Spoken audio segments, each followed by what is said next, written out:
start. It's not shown yet.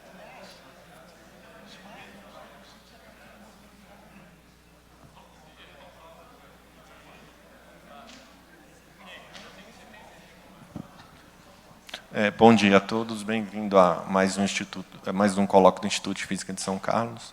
Hoje a gente tem o prazer de receber o VICENT MATEU, da Universidade de Salamanca, da Espanha. O VICENT está no Instituto visitando o professor Diogo.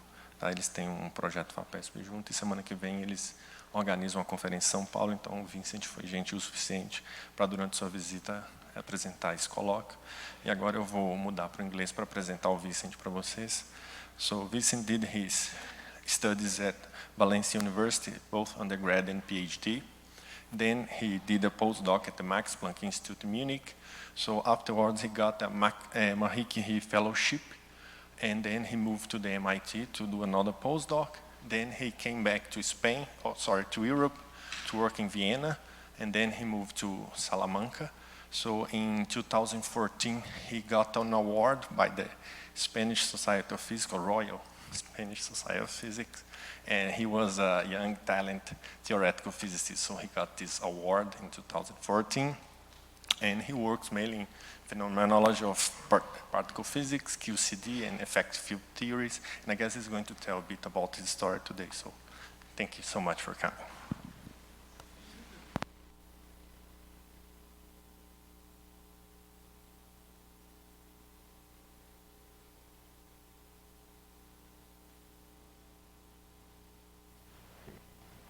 Better? Yeah. Thank you very much for the introduction. It is a great pleasure to be here in Sao Carlos in this very nice campus. Today's seminar is going to be very, very basic, only one or two questions.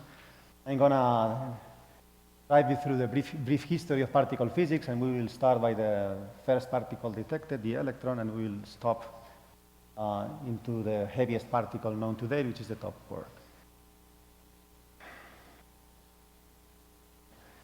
So there are different leitmotifs that will be appearing in the talk. Of course, we will be driven by the quest of finding what's the most fundamental. We'll try to find the fundamental frontier, and you can ask yourself, what's a fundamental frontier? It's very easy to get there. The only thing you have to do is to take a kid, let you ask questions, and then he will normally kids say, why? And you explain something else, and then something else they don't understand, they ask why again. Normally, after 3 or 4 whys, you would say, I don't know this anymore. No one knows. That's a fundamental frontier. Right? So that's the kind of goal that we are after. We'll talk about the particles, the many particles that are there, and how you make sense out of that. And these things are also very recurrent. We'll use symmetries as microscopes. You will see how you can use symmetries, conservation laws to understand there is substructure or new particles. Also how to use colliders as microscopes, because we are looking into very, very small things, and usual microscopes don't work anymore. Talk, of course, about fundamental interactions, and we will end with the top quark, which is my favorite quark, and issues that one has to encounter to measure its mass. We start with particle prehistory, and I think that humanity always wanted to know what's the most fundamental thing, and we'll start very coarse. Take a chunk of a rock, and we'll try to pull it apart and separate it into the most fundamental components. At some point, we'll get a pure substance. It's a substance that cannot be split anymore by physical means. You can boil it or whatever, it's not going to change. Of course, if you use chemical methods, you can realize, still physical methods, you can try to isolate to the most fundamental chunk of matter that's still water, for instance. This is called a molecule. That's not yet a fundamental thing, and now you cannot use physical methods anymore. You have to use chemical methods, and you can split it into the different atoms that the molecule is made of. And you find something that looks like fundamental. It's called atom, and in Greek, atom means that cannot be divided anymore. There are many atoms. You can look into the periodic table. It's not really working. There you go. So we have essentially 100 atoms. All of them look alike. We know that they weigh differently. It would be nice to have more insight in what an atom is. An idea when you have these kind of things is to try to find patterns. Let's put them, let's sort them, and we know how heavy it is. One of them, so you can sort them according to the weight, but you can also put them in columns according to their properties. They combine, what kind of, if they conduct electricity, this and that. That was done by Mendeleev, and he came up with this very nice table. And then some patterns emerge, and you can realize that there must be something in common, atoms that are lying on the same column, and this is, of course, that they have the same number of electrons in the last outermost layer. You start to feel that there is some substrate. There must be something, some sort of electron, it's there, that has to be responsible for this sorting of the elements. And this is a very nice theoretical idea, but we are physicists and not mathematicians, some of us, and we need to discover it. So someone has to go out there and find an electron. That happened already in the 19th century by J.J. Thomson. People knew that there was something called cathodic rays. It was not clear what it was. People thought that this is some sort of radiation or similar to light. There were also conjectures that this radiation was charged, and if a radiation is charged, then it has to be particles. Actually, Thomson was not the first one trying this. It was Hertz. He failed. He failed because he didn't put a strong enough vacuum in his chamber.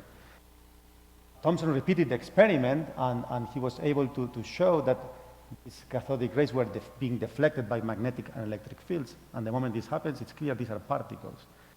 These are particles. You can measure the charge and the mass of each one of them. Once you know it's deflected, you can play with magnetic and electric fields. You can tune them such that there is no deflection anymore, and in this way you can measure the charge, mass, radio. Now you find someone else, like Robert Millikan, that can measure either the mass or the charge, then you have both of them available. If you ever go to Cambridge, not Cambridge, Massachusetts, but Cambridge, the UK, you walk around the streets, you might encounter this very nice plaque. And it says that here in 1897, at the old Cavendish laboratory, J.J. Thomson discovered the electron, subsequently recognized as the first fundamental particle, physics and the basis of chemical bonding, electrons, and computing. This moment, you could still already think that we moved to particle history, but I will still keep the prehistory thing. We need a model a new model for the atom. So there are electrons. Matter is electrically neutral, so there must be some positive charge to compensate.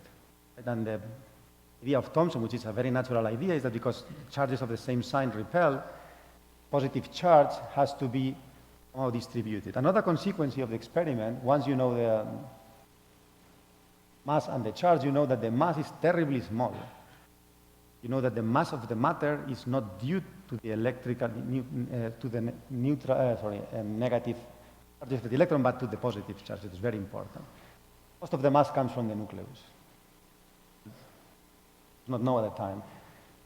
So that was again a nice theoretical idea, but we have to test it. We need some evidence that this is the case. It was the idea of Rutherford, and he was shooting alpha particles to thin layers of gold, and he was expecting that most of them would just go through very small deflection angles, but that's not what happened. He realized that in many cases were bouncing back or being deflected at very large angles. It was clear that most of the mass and most of the positive charge has to be concentrated in a very, very tiny region of space, and this was called nucleus. To show you how different it is, I mean, this is the size of an atom, it's 10 to minus 8 centimeters, and the nucleus is 1,000 times smaller than that. There's a huge nothingness in between atomic physics and nuclear physics, and you look into yourself, you look pretty dense and full, but essentially empty. That's the way it is.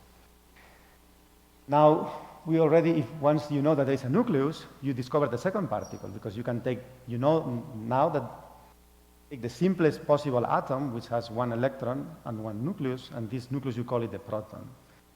We can come up, so we are still going down in this chart, and you can come up with a new model. Say, fine, there is a proton, so whenever you have an atom which has Z electrons, it will also have Z protons, and then it's electrically neutral. This doesn't quite work because of the mass. So let me go back all the way table here, and you can see You look, for instance, into silver, that it has 47 electrons, but it weighs as much as 107 protons. The model doesn't quite work, so we can try to fix it again. So maybe there are also electrons trapped inside of the nucleus, right? And these are electrons will compensate for here. You would have 100 electrons trapped inside of the nucleus, compensate. This doesn't quite work either, because now you can go out and measure the spin of a nucleus. You can see that this model violates that, because it's either half integer or integer, and this is a very strong prediction, so that cannot work. Then you can only conclude there must be some other particle inside of the nucleus has to be neutral, and it was called the neutron.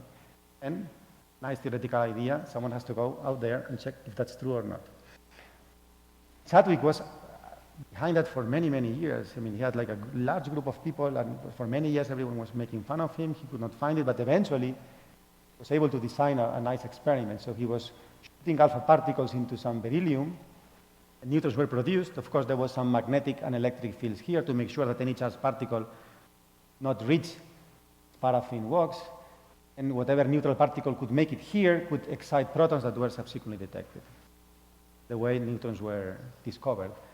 Now we have something very nice. We have everything we need to describe ordinary matter. We have protons, neutrons, and electrons. That's all we need. The story, of course, got more complicated. We are down here. We'll talk later about quarks, but let's not do that now. The question is if there is anything else, right? What else? Before we do that, let me pause and talk about how we use colliders as microscopes. Right? If you want to resolve very, very small distances, photon is not good enough. You need some other particle, right, that has a smaller wavelength. Let's start real simple. We'll have an atom which is neutral. We shoot it with electrons of very low energy. So if very little energy, the electron will not resolve anything. It will not. It's a neutral particle. It just ignores it. Right? The moment you start having more and more energy, you start seeing multiple expansion. The charge, I mean, of course, the first monopole is zero, probably the dipole is probably also zero, but then there are quadruples and so on. You start seeing stuff. You start seeing that there is some charged thing in the middle and then some sort of crust. Then you can start increasing the energy, and then you realize that it's not only some charge distribution, but there are actually electrons there. You can resolve it at larger energies. The idea of using alpha particles is that they are so much heavier that the electron, that this will not happen, and the alpha will only see the nucleus. You can go on and increase the energy. At some point, the electron will realize that the nucleus is not just a point-like particle. It has some charge distribution. Eventually, it sees made out of protons and neutrons. It doesn't see the neutron, right? The neutron is still a neutral thing which is ignored. We'll come to that later, but that's the idea behind having colliders as microscopes. What else? Well, once you put together another consequence of symmetries in physics is that if you want to have a theory which is both quantum theory and relativistic, then automatically you need antimatter. You can just double everything we have. Cannot be anything else, right? Because we've been looking for a while and we have not seen anything. If there's something there, we would have seen it. We looked for neutrons, we looked for nuclei. Here's the catch. Some particles are unstable. They are still particles. So you have to produce them and detect them before they decay. That's not easy. It might not seem obvious, but people just put detectors in a balloon and send it up in the air. You may think, why would you do that? People were confused. They realized that there was some charge radiation in the surface of the Earth, charging aluminum foils. The idea was that this radiation is coming from the ground. If I go up in the air, it will be less and less of this effect. So let's try that out, and it was exactly the opposite. You go upper and upper, have more and more radiation. So the radiation is coming from outer space. And this is what's going on. So you have a primary particle which is coming from outer space, and it will hit the atoms that are in the nuclei that are on the surface, in the troposphere. It will create a bunch of other particles, mainly kaons, pions, and they will start decaying. For instance, these are regular chain. You have pions, but the pions will turn into muons and neutrinos before they reach the surface. Actually, this is the rate, maybe you don't know that, but the rate at which we are bombed by muons in the surface, like 1 muon per hand per second. This is the rate at which you are hit. Now if you put your balloon up in here, you can start seeing pions and kaons and other stuff. And this is the what else. This is the thing that was being discovered. So there's a plethora of particles. You have kaons, you have pions, antipions, neutrinos, I don't know, cascades, etas, deltas, these, B mesons, back into having a mess. We have 150 particles. Don't know what to do with them. That was the particle zoo. Let's try to repeat the successful experiment, Mendeleev. Let's make a periodic table, elementary particles. Let's group particles that have similar properties and see if there's a pattern emerging. This was done by Gell-Mann and Zweig, and they did find a pattern. These were exactly the diagrams that you would have in group theory. This told them that there must be something more fundamental. It's called a quark. There must be 3 quarks, transform as a little triangle here, and whether they make up for the hadrons. Again, symmetry principle is giving us insight the substructure of particles. Very nice theoretical idea. One has to go out there and find a quark. This is not easy. One finds quarks because they are colored particles, and there's something called confinement, and you can only find particles without any color. But you can still feel them. So you need, again, a very powerful microscope. Now, by a neutron, for instance, with an electron at a large enough energy that it can probe the inside of the neutron, will interact directly with the quarks, and they always have a charge.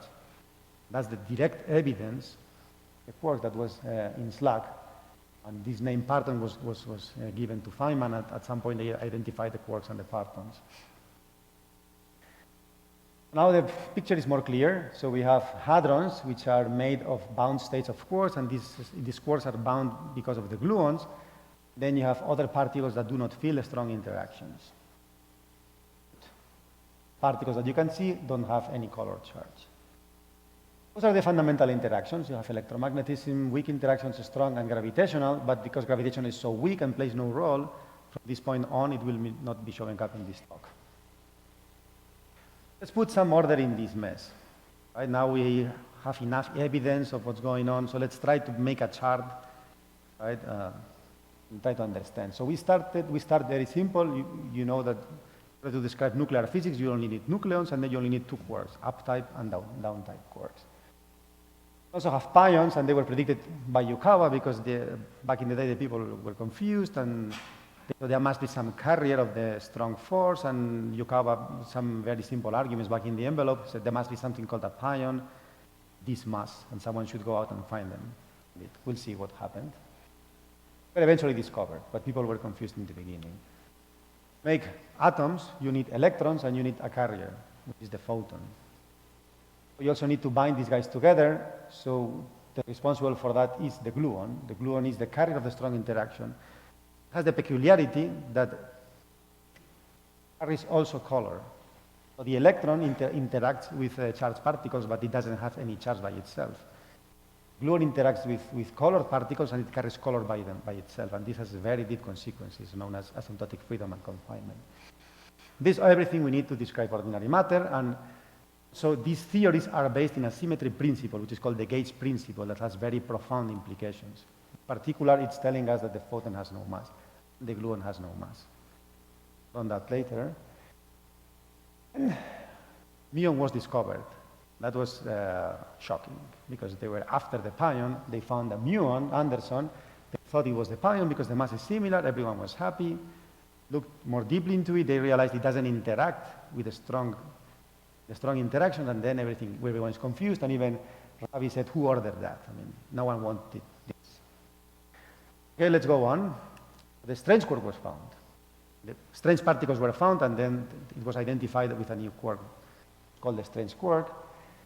Then the neutrinos were found. This is also a very nice story, right? Probably everyone knows that, but it was conjectured because an apparent violation of momentum observation in beta decays.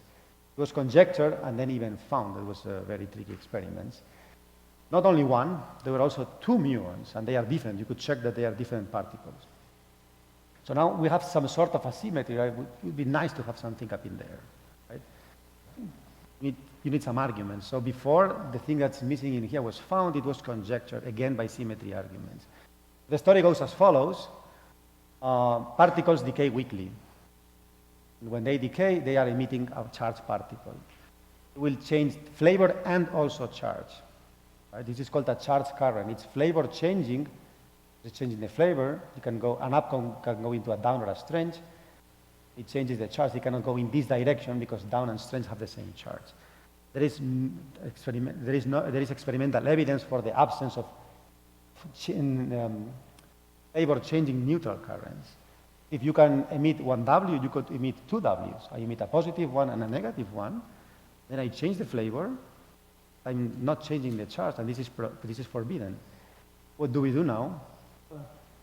We can invoke a symmetry. There must be another quark called the charm quark. There is a diagram identical to this one. Instead of the up, you will have the charm quark. It looks identical everywhere except for this sign. It's a consequence of asymmetry. When you add these two together, there is no contribution, and then you again banish your neutral, your flavor changing neutral currents. And very nice theoretical idea. Someone find charm quark. Indeed. And this is the picture now. It can go in this direction. It can be in diagonal, or it can be vertically, but never horizontally. The charm quark was found, bound states, CC bar, the so-called November revolution. Then, something else happened. Tau lepton was found. This was an even heavier electron. Then that breaks the very nice symmetry that we had. So it would be nice to complete all of this again. Just having families complete is not a strong argument. Well, we'll see later that indeed it is, but for now let's ignore that fact. There was found that the kaons systems were violating charge conjugation and parity. And if you want to accommodate CP violation, the standard model, you need a third family of quarks. Again, asymmetry is telling us there's a particle there, and again, someone has to find it, and it happens very quickly. In Fermilab, it was found in upsilon bound states. It's called the bottomonium states. We also need to find the top, and that was very, very hard, because the bottom is like 4 GeV. People thought that probably the top is not much heavier, and they were building experiments. Nothing was found. Maybe it's a bit heavier, a bit heavier. In the end, they had to make a very powerful machine, which is called the Tevatron. Found the top, and it was 170 GeV. Very, very, very heavy, unexpectedly heavy. Now we need to complete this family. And it's very important to complete the family, and I will tell you why. Because of the symmetries again. You want your standard model be based on a symmetry which is not broken, because otherwise the theory doesn't make any sense as a quantum theory. You need to make sure that there are no diagrams like this that are called anomalies. An anomaly is a diagram that breaks the symmetry. It happens that if you put every single particle in a family within this diagram, they add up to 0. It's very important that there is also a tau neutrino. It was indeed found. This was really taken for granted for the first time. I mean, I've heard that when this thing was presented in a conference, we're not very excited. Back in the day, they were more interested about inflation, for instance. But now the symmetry is playing a trick on us, because the symmetry that predicted all of these particles also has a very strong prediction. No single particle on this chart can have a mass at all. That's tricky, because we know they have. I was very quickly going through W and Z, so let me go back again. This principle of symmetry, of gauge symmetry, predicted that there must be some carriers, the weak interaction, and they were called W's and Z's. They were predicted, Glashow, Weinberg, and Salam, and they were indeed found at CERN by Carlo Rubbia and others. Again, a consequence of asymmetry.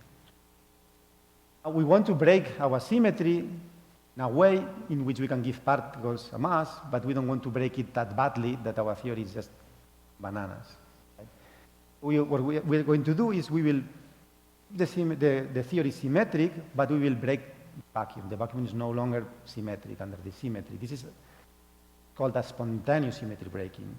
Spontaneous symmetry breaking implies that there is a new particle, which is called the Higgs boson, that was conjectured in the day in 1964, and it took a very long time to be discovered in 2012.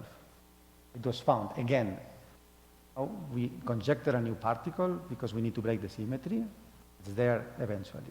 Very nice. To me, this is a very nice stuff.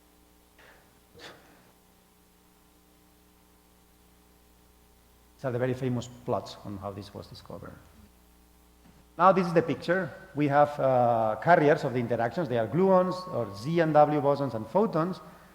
We have particles that fill the interactions, quarks and leptons, and then there is the Higgs boson that talks to everyone who has a mass. The gluons talks to everyone that has a charge, a color charge. The photon will talk to everyone that has a regular charge. That's how it works. So, we talked a little bit about the electromagnetic interactions and the weak interactions. Let's now focus a little bit in the strong interactions. They are very interesting. We learned that there is something called a gluon, and the gluon is responsible for binding the quarks inside of a nucleus, and then the residual force that these gluons have also bind the nucleons, inside nuclei.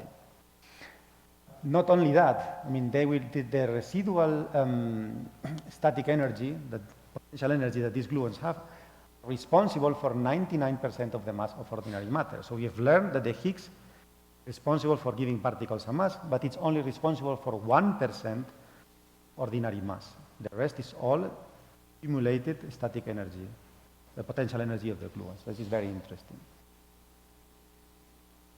Now let's go to the top. So the top is a bit special. We learned that because it took a very long time to be discovered.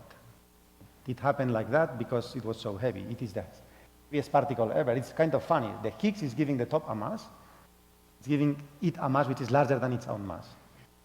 Interesting, right? So, don't know. We don't know why it is so heavy, but it turns out it is. And being very heavy, it has very deep implications because the Higgs couples to particles proportionally to the mass.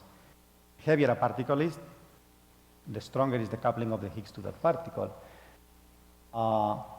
Then, for instance, you want to produce a Higgs at the Large Hadron Collider. Normally, this is done through gluon fusion, and it's going to be dominantly by a loop of top quarks. That's the heaviest particle. Also, it decays through a loop of top quarks and then into electrons, for instance. But something more interesting is the Higgs potential. We talked that the vacuum is spontaneously broken. It means that there is a non-trivial vacuum. There is a non-trivial minimum in your potential. Your potential gets quantum corrections of this kind. And who's going to contribute the most? These quantum corrections is the top quark, because it's the heaviest. Right? Now let's see what are the consequences, how the vacuum could look like. So we have a vacuum. This is where we live, all happy. Quantum corrections of the top make for a second vacuum. It is okay, because you stay here and you will never go there, because this is the configuration with the least energy. But depending the value of the top mass, it will be here. And this is bad. There is another vacuum, which is not ours. Everything goes bananas in here.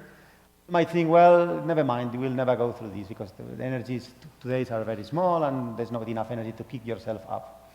But we are dealing with quantum theories, and there's something called the tunnel effect. You can borrow a little bit of energy from the vacuum, go directly the tunnel, and give it back before anyone realizes. It is very tricky. It's so tricky that I found this cartoon on the web. Satan is asking for one single thing. Let me create something, and it's a bastard that he creates the uncertainty principle. Could make this a potentially dangerous situation. And then there's another situation which is a metastable vacuum, which means that indeed there is another vacuum which is lower than ours, but the transition time from this point to this one is 10 times larger than the life of the universe. You can also buy it in that sense. Now, people took the effort of computing this to very high order. That is a very complicated computation. They made these kind of plots in which, depending the value of the top mass versus the Higgs mass, might be unstable, stable, or metastable. And nature is always teasing. That's my experience. It's here in here. It could be here. Yes.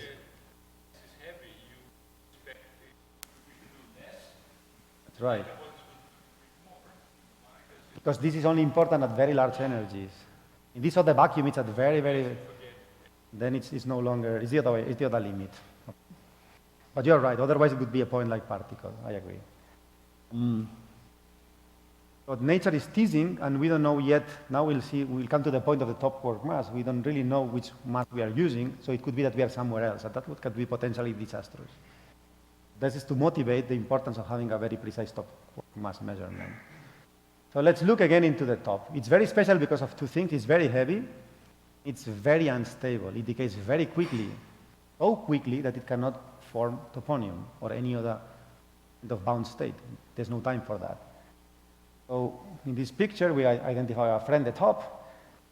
It's elementary, and it has fermionic, and it's the only quark that can escape gluons. So now there's a top, and there's the gluon ready to make him hadronize. He's very smart and says, no, no, I'm going away. And he leaves. There's no hadron being formed. This is a rude way of seeing it, but essentially this is what happens. He escapes before the gluon can glue on him. And this is our picture now. We have now 3 families, and the weak interactions can go in any direction except in the horizontal. And the top will decay most of the time in this direction. And this, the matrix of mixing is such that this is essentially 99% of the times. So I could talk about how the top is produced, but I think I'm gonna glugit it, not Google, but Google it. And then we learn it from this this searcher, largest experiment ever. And if you feel lucky, you will learn that this is the Large Hadron Collider, and then there will be protons accelerated at very, very high energies, almost the speed of light in different directions. And now the glues will find each other because the Large Hadron Collider is a gluon collider, and you will produce a pair of tops, but again, before the gluon is doing anything nasty, it will decay. Then something else happens. This is a bit more realistic, but still not completely realistic. So before we move into the details, let's pause, discuss how do we measure the mass of a particle. So there are different situations. If a particle is on-lived, like the electron, you can use magnetic and electric fields. Then with that, we can have very precise direct measurements, right? As J.J. Thomson did with the electron. Quarks, this is not going to work, because quarks are confined. Not find a quark just lying out there. You need to use indirect methods. So you can find a bound state, like a charmonium state, botomonium, or whatever, and then you have a powerful enough theory. From that you can deduce. You don't measure anymore. You just compute the mass, right? You need some computation to do that, or you can also find an observable which highly depends on the quark mass. Those are the two possibilities. Something else which is tricky is that because quarks are not free, have to define their mass. There is no obvious definition of the mass. You need to take your quantum field theory, do renormalization, regularization, and define your mass. And this is very important, because then the quarks, they never become real. Right? For unstable particles, you can do something else. Right? It's not as bad as being a quark, but it's not as good as being long-lived. You can reconstruct everything that comes out. When it decays, you just collect everything, and then you square the invariant mass, and this will peak into the mass of the particle. And that's how we know the mass of the Z very, very precisely. We know it very well. What do we do with the top quark? It's way too short to leave a trace. So no, there's no way. They will not form any hadrons, but it's almost like a stable particle because it doesn't hadronize. So the idea is that I will just collect all of the decay products of the top and square. Then I get the mass. Seems pretty simple. If you do that, it's fine. You get a size measurement, but you don't know which mass it is. You don't know which scheme. I told you that you have to define the mass, a given scheme. You don't know what scheme it is. And you can do something more indirect. You find an observable that depends on the top mass, and then you get a precise knowledge of the mass. But it's a very imprecise measurement. What I do in my research as a researcher is trying to put the best of these worlds together. We are trying to calibrate, so we want to calibrate a direct mass measurement in terms of a short distance mass such that we can gain the best of each world. But I will not talk on that. We have a more realistic picture of how the tops are produced. Oops, that was too fast. The gluons will collide, will form a TT-bar pair. Then before they hadronize, then they will start decaying into a B and a W, as I said, and the W will decay, but also the B will decay, right?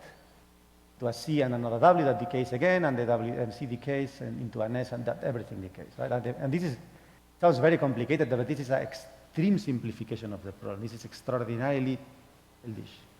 Right? But I think it serves to illustrate. So what we are going to do in a direct measurement is collect all of these guys. So at the very end, collect all of the momenta. Right? This is, I think I'm going to skip this one. The idea. So with this P1, P2, P3 are the momenta, the linear momenta of every single particle that came from the top. Also take all of the energies, and because energy and momentum is conserved at each vertex every time something decays, of conservation, so the sum of this is the original momentum of the top, and this is the original energy of the top. And probably you know already by now, through Einstein, that energy squared minus P squared is the mass. You go ahead and plot here number of events with respect to this invariant mass, and of course, because the top is unstable, you don't see a peak, you get a bump, but still is a very precise measurement. So far so good? No, actually not. That's the catch. Not only the momentum and energy are conserved, also the charge and the color are conserved in each vertex. It means that if I were able to collect every single particle coming from a top decay, I add up all of the charges, the charge should be 2/3. You know that this is a holy cow. Charge has to be integer units of the electron. Even worse, if I sum the colors of every single particle, it would be not a color neutral, so this cannot be true. Yeah, sure, you have to judge, but all I'm saying is that when you thought that you collected every single decay product of the top, you were not. Something has happened, otherwise you would have charged 2/3. You agree on that, right? So these little subtleties are what make it very hard to identify the scheme of the top mass in a direct measurement. This has to be turned into a theoretical framework, but this is, let's say, the backbone of the problem. So should I go on? I have these slides, I have time. Now let me explain, this is the only technical part of the talk. So let me explain what's actually happening. You create a pair of tops. Right? I mean, I'm going to simplify to the maximum. Instead of having gluons colliding, we'll imagine that we are already 20 or 40 years in the future, and there is the International Linear Collider. Collides electrons and positrons, same as LEP, but at much higher energy, and then I can produce tops. Otherwise, it's harder to explain what's going on. So I have my Don Quixote, which are my electrons. Instead of hitting a mill, it's going to hit anti-Don Quixote. Here, at a very large energy, enough to produce tops, and eventually they will collide. At very short energies, they will produce a pair of QQR. In what we care about is top anti-top. This is happening at very short distances. So you need a magnifying glass, and then you see that what happened actually here was the electron and positron annihilated into a photon or a Z, created the pair of quarks. That cannot be the end of the story, otherwise we would see quarks. So let's see what happens. Can we radiate a third jet? It is like this. So this is actually, it happens. So this is the only direct evidence of the existence of gluons. I told you that you always have to go out there and find the gluon. I told you how to do that for the gluon. This is how you do it. You can look into processes at LEP, 3 jets, and this corresponds exactly to a distribution of 2 quarks and a gluon. This is unlikely. It is unlikely because producing an extra gluon comes with a punishment. This is alpha strong. This is a small, is the equivalent of the electromagnetic coupling for the strong forces, a small number at these energies. It comes with this punishment. The probability is proportional to this small number, and it has a second punishment. This is called a propagator. For those of you following the course, the propagator at large energy behaves like this, and then it is also damped. If the photon is central and energetic, this also further damps the possibility of radiating a third jet. Then it looks pretty simple. We are done. There's nothing like this. Not quite. Because I can always compensate for this small factor by having theta very close to 1. So if I radiate my gluons very collinear to the quarks, they're highly likely that it will happen. And this is how the jet is formed, because since it's so light, it's like probability is essentially 1. So you radiate one and then another, and you make a shower, a cascade of gluons, and then you form jets.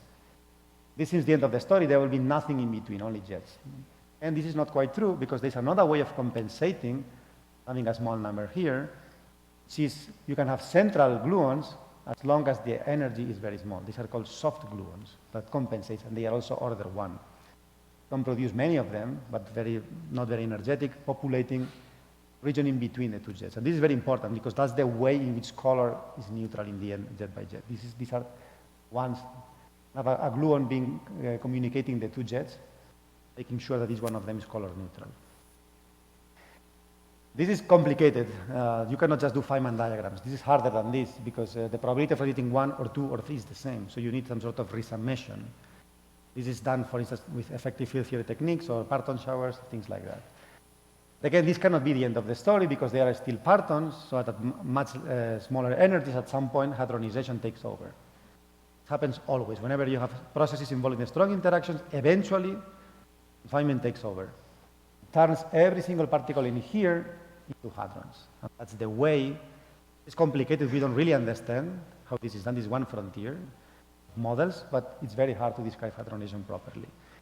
This is responsible for making sure that there is no particle with fractional charge. And I think I've gotten all the way to the end. So these are the take-home messages of my talk. We've learned that whenever you have a large amount of particles, atoms, whatever, sorting them according to features is going to give us information on the substructure. And we have to do an experiment. Guided by this, we do an experiment and find the substructure. Symmetry arguments can also be used to predict new particles, and we didn't talk about this, but probably you've heard about supersymmetry. That is not so popular anymore because apparently nothing is found, but supersymmetry predicts a large amount of particles just because it's a very nice symmetry. There are motivations for that I'm not going to enter. Then we also went through this fundamental interactions, but we went to the top, which is my favorite particle. It's challenging. And it is the only quark which is not subject to confinement. There's no time for that. I also argue that knowing its mass very precisely is crucial, because we want to know if this universe is going to stay like this or not. We want to know this mathematically. If you want to have a very precise measurement of the mass, you also need to know which mass you are measuring, which scheme, this or that. That's the thing that you will use in your theoretical computation, have a precision extraction of this vacuum, among other things. That's all I have prepared for today. Thank you for your attention.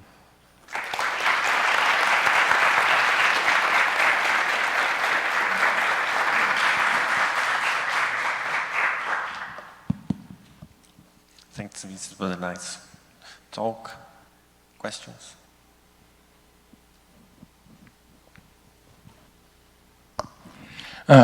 It's of course nice to measure the mass of the top quark, but in terms of limits of the standard model, would it provide any limit or any new insight if the mass comes out something different or what?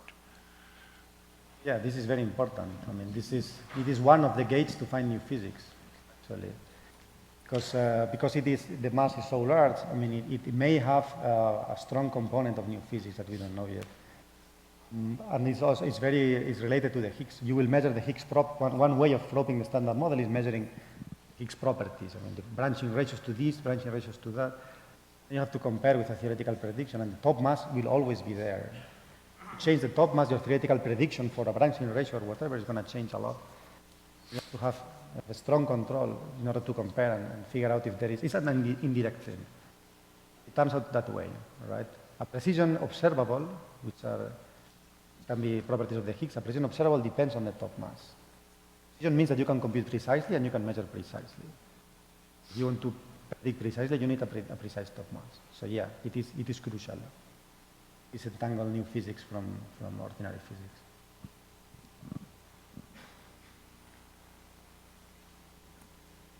No, but where is nowadays the upper limit on the top mass? It's a tricky question, depending who you ask. So if you look into the PDG, I don't have the number in my mind, but I think they have a measurement of 173 plus minus. It's 0.4 GeV. But you will never see anywhere what scheme that is. If you ask them, they will say, this is the Monte Carlo mass. It means nothing. Right? So the thing is that it cannot be very different from the true mass. So if you don't care about precision physics, live with that. It's going to be 170 something. This something makes the difference between precision physics or qualitative physics. For that, you need an indirect measurement. And one way of doing that is in a linear collider, for instance. You make E plus E minus to TT bar threshold, and you look into the shape of the distribution.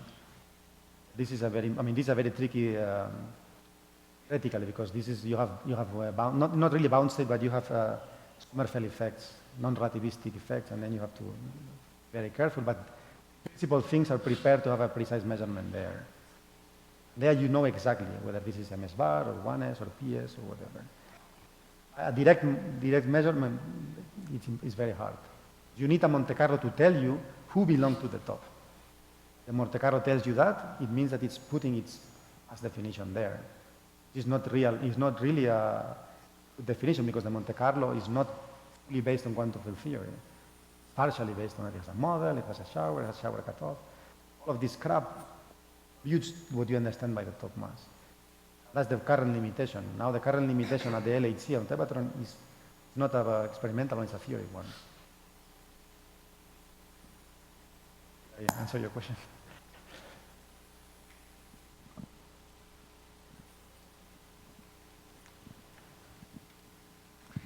On your first slide, on your first slide, you put a limit on the electron radius, right? On the first slide. Oh, no, well, that was a... Do you have some idea about an electron structure you might extract somewhere from this, or what's the limit? Where do you get it from? I mean, that was just meant to be a ballpark number. It's a ballpark number. Of course, there are ways you can try to probe. I mean, there are these famous experiments that try to measure pole moments or the electron, and they claim that it's very round and all of that. I'm not an expert on that, but I don't know how much this gives insight into particle physics problems.